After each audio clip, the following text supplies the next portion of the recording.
3 points it is for Manchester City. We know that things are getting tight and tense at the top of the table, with Arsenal playing in the North London derby tomorrow against Spurs. With the same amount of games played as it stands right now, Manchester City are just 2 points behind Arsenal. And if you look at those scenes at the end of that game, it's as if they have got the belief and the feeling that they might just be doing it. Don Hutchison joining us now to give us the reaction to what we saw in this game today, that win and those celebrations at the end, Don, from Manchester City. Yeah, evening. I think it told a story when you saw Pep celebrating, the players celebrating. It was a twitchy second half one that had to get over the line in a really sort of pulsating game. But I think after the game told us a lot. Where if you asked Pep Guardiola the question probably about a month ago, he was very honest and said, "I'm not sure. I'm not sure if we can do it because it's a new group. It's a group that's in transition." Watching him after the game today and the way they celebrate, it tells me they really feel as though they can do this. Is that what you read from it? Because we were surprised at first when we saw it, weren't we? Something's obviously in their minds celebrating like that. It's obviously a difficult game against Newcastle.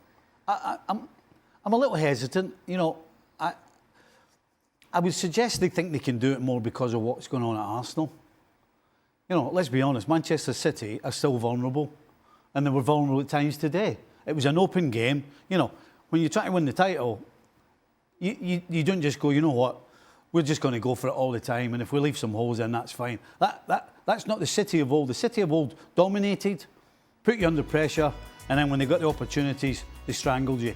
That's not what the City team does. But, as I said, what happened at the end of the game, I think they realised that they have a big, big chance.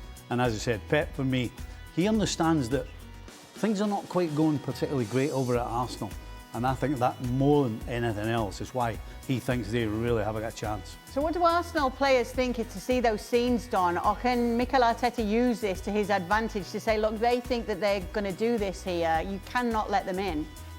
Nah, you can't think like that. I think if you're Arteta, he wouldn't look at that tonight and think we can take anything from that apart from City are hot on our tails. I think that the glaring obvious, watching the attitudes and the way the two managers have handled themselves, and it's not a criticism.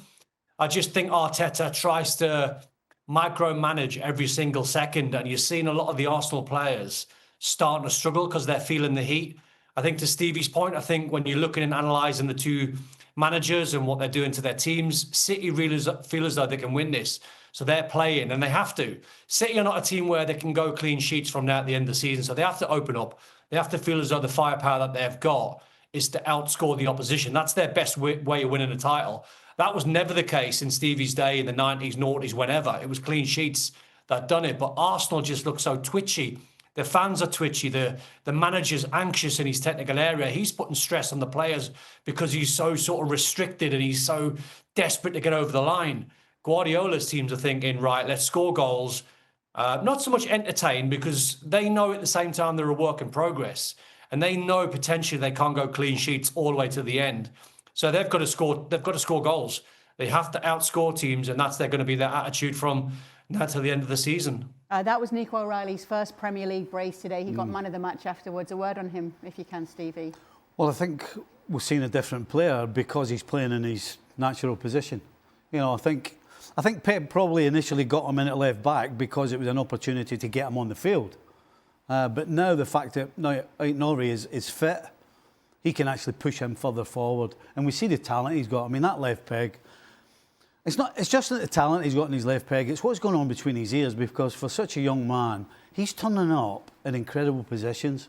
And the composure on the ball in the final third is, well, for somebody his age, is just incredible. So, yeah, I mean, this guy's only starting his career. He's still learning the game. And if you can do the things he did today and has been doing, and you're still learning, my goodness, what's the final product going to be like? So, yeah, get that man in his right position, which he is now.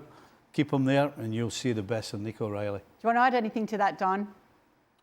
He's a player. I think he's got all the attributes. I first seen him down, I think, at Orient in a cup game, and he stood out a mile. He's got a physical presence where Guardiola loves a player that's versatile. So Nicol O'Reilly can play, obviously, at left-back. He can probably play left-sided centre-back if needed because of his height, because of his quality. He's a midfield player by trade. So to Stevie's point, he can step into midfield, he can handle the ball, good energy, and he's shown today 2 completely different finishes. What a career he's going to have.